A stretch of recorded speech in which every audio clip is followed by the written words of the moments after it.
এখন মহেরা জমিদার বাড়ির ভিতরে পুকুরের উপরে একটি ভাসমান স্পিড বোটের উপর দাঁড়িয়ে আছি। একটু একটু করে আজকে মহেরা জমিদার বাড়ির আদব প্রান্ত জানার চেষ্টা করব। অবশ্যই বন্ধুরা আপনারা আমার সাথেই থাকবেন। তাহলে চলুন সামনের দিকে যাওয়া যাক।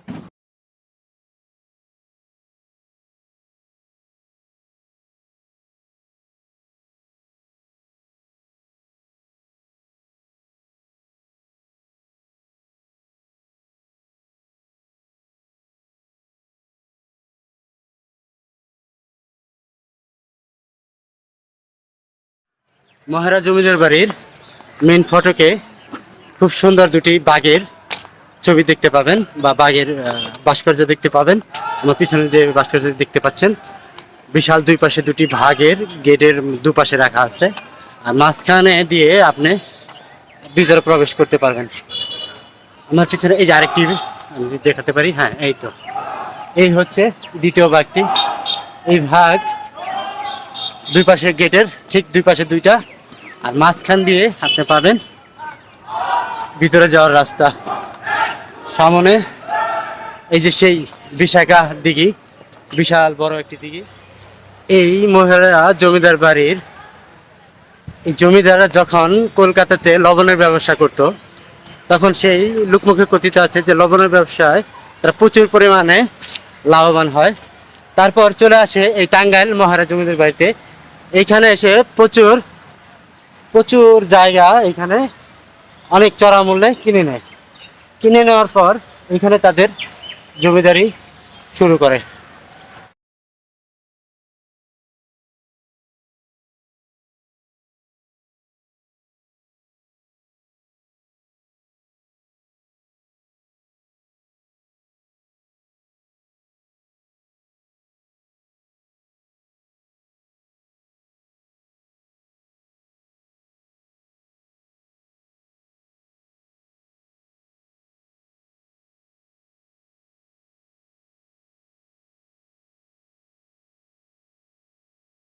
আমার পিছনে কাঁচ দিয়ে ঘেরা যে রুমটি দেখতে পাচ্ছেন, এটা হচ্ছে মহারা জমিদার বাড়ির বর্তমানে মিউজিয়াম হিসেবে যেটাকে রাখা হয়েছে। এর ভিতরে অনেক কিছু দেখতে পারবেন, ব্রিটিশ আমলের পোশাক থেকে শুরু করে বা ব্রিটিশ আমলের যারা আইনের কাজ করতো বা পুলিশে নিয়োজিত ছিল তাদের কেমন গেট আপ ছিল, আর বর্তমান পুলিশের যে গেট আপ গুলো এখানে আছে তা আপনারা অনায়াসে দেখতে পাবেন।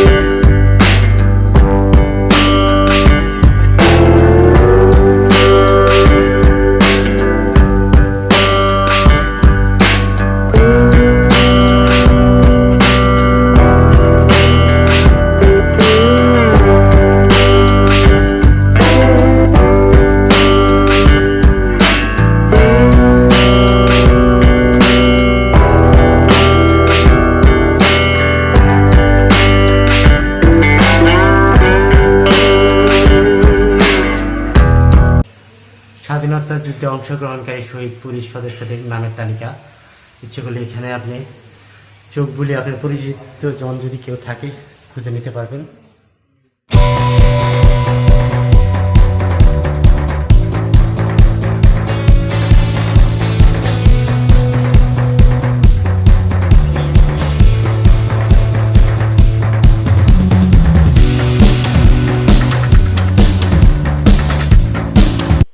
দেখতে পাচ্ছেন একটি ভাইয়ের নাম দেওয়া আছে এখানে।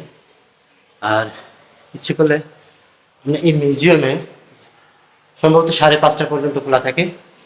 অবশ্যই আসলে একটু সময় করে সকাল দিকে চলে আসবেন।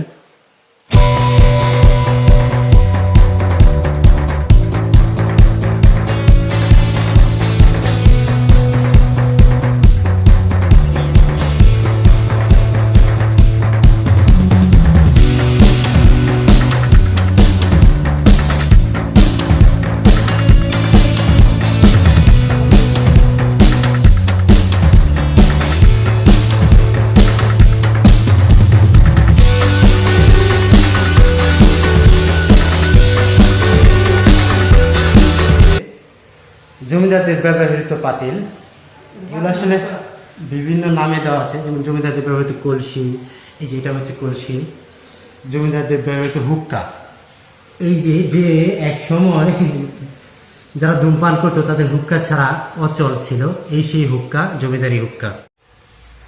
জমিদারদের ব্যবহৃত ঘুঙ্গুর, এই সেই ঘুঙ্গুর, যে ঘুঙ্গুর পরে তারা বিভিন্ন নাচতো বা বিভিন্ন আনুষঙ্গিক কাজে ব্যবহৃত হতো। এটা হচ্ছে জমিদার বদনা, যেটা কাঁসার, মেবি কাঁসার। জমিদারদের ব্যবহৃত হুক্কা ছোট, এই দেখতে পাচ্ছেন, এটা হচ্ছে জমিদারদের ব্যবহৃত হুক্কা। জমিদারদের ব্যবহৃত সুরা গ্লাস, এই যে সুরা গ্লাসে তারা সেটা মদ কিংবা অন্য কিছু পান করতে হয়তো। জমিদারদের ব্যবহৃত মোম পাত্র, জমিদারদের ব্যবহৃত সুরা গ্লাস, আরো কয়েক রকম হয়তো আছে। যতটুকু পারতেছি দেখানোর চেষ্টা করতেছি।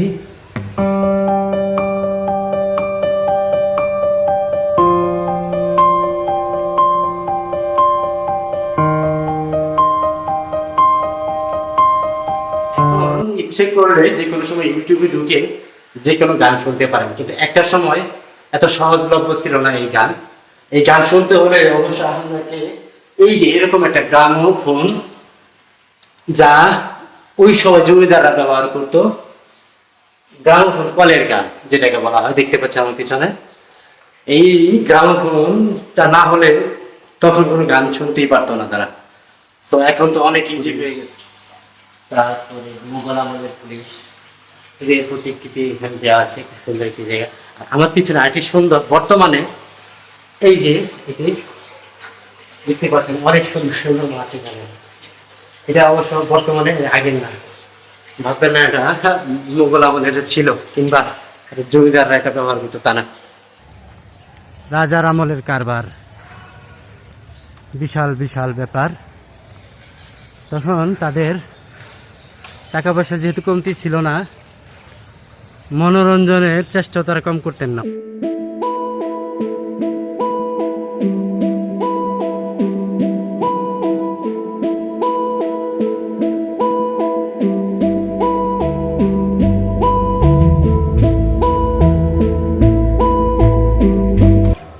অনেক দর্শনার্থীরা এই মহারাজ জমিদার বাড়িতে প্রতিদিন ঘুরতে আসে।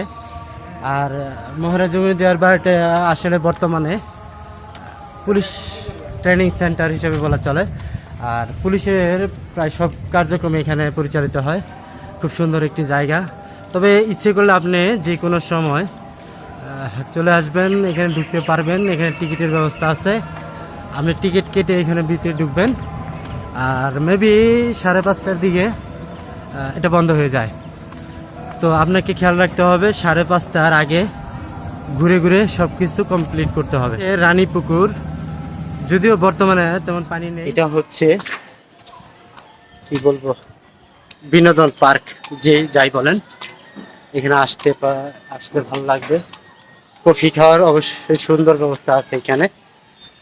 আপনি চলে আসবেন বিকেল বেলা, দেখতে পাচ্ছেন বসার খুব সুন্দর ব্যবস্থা আছে। এখানে অবশ্যই কফি পাবেন।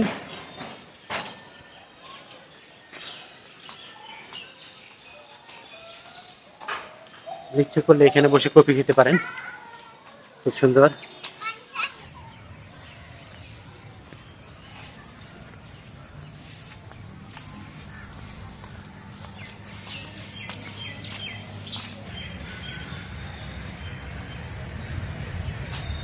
বুঝছো বুঝছো বুঝছো, বাহ বাহ বাহ।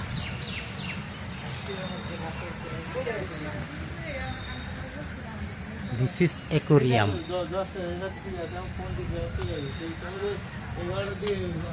এই স্থানটি পার্কের ভিতরে সুন্দর একটি জায়গা। আমার পাশে এগুলো কোনো কৃত্রিম বাস না, এগুলো কিন্তু প্রাকৃতিক, একদম প্রাকৃতিক বাস। দেখতে খুব সুন্দর, হলুদ দেখতে পাচ্ছেন, একদম কাঁচা হলুদের মতো আছে দেখতে। আর পিছনে বসার ব্যবস্থা আছে খুব সুন্দর, যে কোনো সময় আসলে এখানে বসে কফি খেতে পারেন নিশ্চয়। সরু রাস্তা, দুই পাশে ফুলের গাছ লাগানো, অনেক সুন্দর একটি জায়গা। তবে অবশ্যই আপনার মন ভালো হয়ে যাবে এখানে আসলে।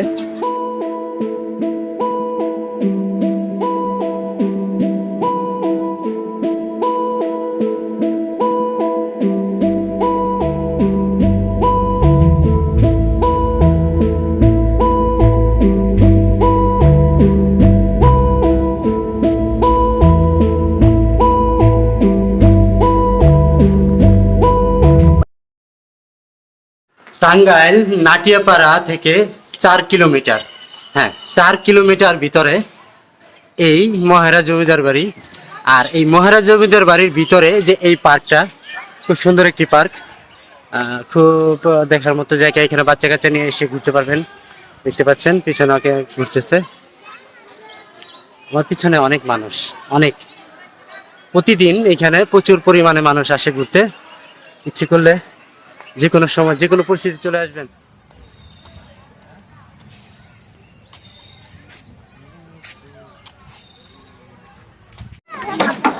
পরন্ত বিকেল, মহারাজ জমিদার বাড়ি। এটা হচ্ছে মহারাজ জমিদার বাড়ির ভিতরে অংশ। ভিতরে বলতে এটা হচ্ছে পার্ক। অসংখ্য মানুষ এখানে প্রতিদিন ঘুরতে আসে। দেখতে পাচ্ছেন আমার পিছনে অনেক মানুষ। খুব সুন্দর একটি জায়গা। এই অনেক বাচ্চা।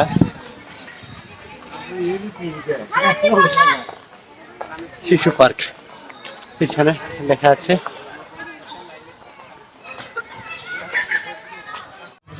এই যে চরক গাছ যেটাকে বলা হয়, এখন হয়তো আজকে বন্ধ, কিন্তু পাশে অনেক লোক আছে, ওগুলো রাইডগুলো চলতেছে।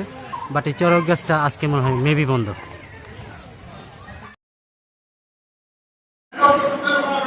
এই মহারাজ জমিদার বাড়ি ঘোরার পর ইচ্ছে করলে আপনি হালকা টিফিন বা নাস্তা যাই বলেন এখানে করে নিতে পারবেন। এছাড়া এখানে আরো অনেক কিছুই পাওয়া যায়। খুব সুন্দর একটি জায়গায় ইচ্ছে করলে এখানে দুপুরে খাবার খেতে পারবেন, সমস্যা হবে না কোনো। আমরা হালকা পাতলা খাবার চিনে যে জায়গাটি দেখতে পাচ্ছেন, এটা মহারাজ জমিদার বাড়ির পাশে একটি ক্যান্টিন। এখানে আপনি কাপড় চাপড় ইচ্ছে করে কিনতে পারবেন বিভিন্ন রকমের, বিশেষ করে হাতে বোনা জিনিসপত্র আছে। হোটেলে খাওয়া দাওয়া করতে পারেন। তো আমরা হালকা পাতলা নাস্তা করে সেরে নিলাম, ভিতরে যাচ্ছি, দেখি আর কি কি দেখা যায়। তো পুরো জমিদার বাড়িটা আসলে কতটা সুন্দর, তাহলে চলুন আর ভিতর দিকে যাওয়া যাক। অসম্ভব অসম্ভব সুন্দর একটি অ্যাকোয়ারিয়াম দেখতে পাচ্ছেন। প্রচুর মাছ, অনেক মাছ এখানে, খুব সুন্দর লাগতেছে। ঢাকা টাঙ্গাইল মহাসড়কে নাটিয়াপাড়া বাজার হতে আনুমানিক 4 কিলোমিটার পূর্বে 8 একর জায়গা জুড়ে মহারাজ জমিদার বাড়ি অবস্থিত। স্পেনের কর্ডোবা নগরীর আদলে জমিদার বাড়িটি প্রতিষ্ঠিত হয়েছিল। ইতিহাস থেকে জানা যায় 1890 দশকের পূর্বে জমিদার বাড়িটির পতন ঘটে। কালীচরণ সাহা ও আনন্দ সাহা নামে দুই ভাই কলকাতায় লবণ ও ডালের ব্যবসা করে প্রচুর টাকা পয়সা রোজগার করে চলে আসেন মহেরা গ্রামে। মহেরা গ্রামে তারা 1174 শতাংশ জমির উপর এই সুবিশাল বাড়িটি নির্মাণ করেন।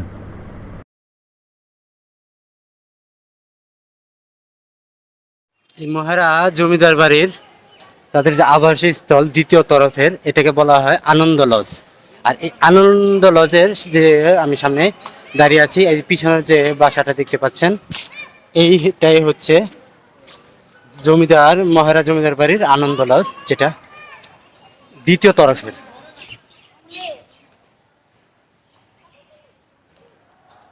এটাকে এখন অনেক সুন্দর করে সাজানো হয়েছে। হয়তো আগে এর চেয়ে ভালো ছিল, কিন্তু এখন তার থেকে ভালো। আসলে কি বলবো, আর জমিদার আমলের বিষয়টা তার সুবিধা তুলে ধরা যাচ্ছে না, তবে ধরে নিতে হবে জমিদার আমলের ব্যাপারটা আসলে একটু ব্যতিক্রম ছিল। এখানে আছে বড় বড় 3টি ভবন আর কাছারি বাড়ি। এই ভবনগুলো এবং কাছারি বাড়ির নাম মহারাজ লজ, আনন্দ লজ, চৌধুরী লজ এবং কালীচরণ লজ। মূল ফটক দিয়ে জমিদার বাড়ি প্রবেশের পরেই চৌধুরী লজ দেখা যায়। গোলাপি রঙের ভবনটির পিলারগুলো রোমান স্থাপত্য শৈলীতে নির্মাণ করা হয়েছে। সুন্দর নকশাখচিত ভবনের ভিতরে রয়েছে ঢেউ খেলানো ছাদ। দোতলা এই ভবনের সামনে রয়েছে সুন্দর বাগান ও সবুজ মাঠ। বাইজেন্টাইন স্থাপত্য শৈলীতে নির্মিত মহারাজ লজ ভবনের সামনে 6টি কলাম আছে। গোলাপি রঙের মহারাজ লজের সামনের সিঁড়ির বাঁকানো রেলিংটি ও ঝুলন্ত বারান্দা ভবনের শোভা বৃদ্ধি করেছে। ভবনটিতে মোট কক্ষ আছে 12টি। সামনে বাগান, পিছনে একটি টেনিস কোর্ট রয়েছে। এই ভবনটি শুটিং স্পট হিসেবে ব্যবহৃত হয়। এই মহারাজ জমিদার বাড়ির যে 3টি বড় বড় বিল্ডিং বা বড় বড় 3টি বাড়ি আছে, তার মধ্যে হলো এটি একটি। আর ঠিক আমার হাতের বাম পাশে বাকি দুইটি বড় বড় বিল্ডিংগুলো দেখতে পাবেন।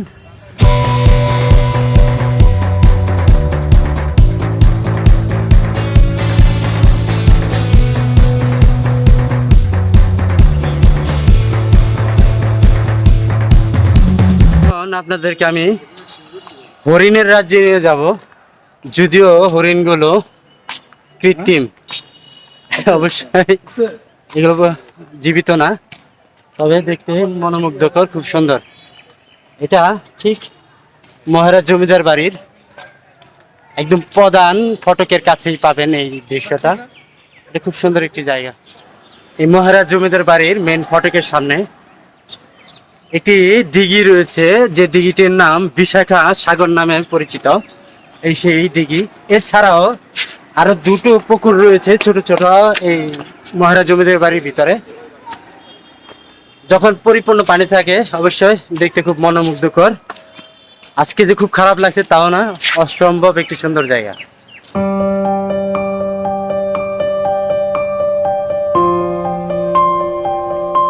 পিটিসি একাডেমিক ভবন মহারাজ জমিদার বাড়ির সামনে যে অংশটা, এই অংশটার ভিতর বর্তমানে পুলিশের প্রশাসনিক কাজ চলে, বা এখানে রেফারেট বলেন, শারীরিক কুচকাওয়াজ যাই বলেন। এই যে আমার পিছনে যে মাঠটা দেখতে পাচ্ছেন, এই মাঠের ভিতরেই করা হয়। বিশাল একটি মাঠ। আর বিশেষ করে বিকেলবেলা খুব সুন্দর পরিবেশ, শান্ত নীরব। আপনারা ইচ্ছে করলে এখানে ঘুরতে আসতে পারেন, অনেক সুন্দর। বন্ধুরা, এই মহারাজ জমিদার বাড়ির ভিডিওটি যদি আপনাদের ভালো লেগে থাকে তাহলে অবশ্যই পথে প্রান্তরের সাথে থাকবেন, ভালো থাকবেন, সুস্থ থাকবেন। আসসালামু আলাইকুম।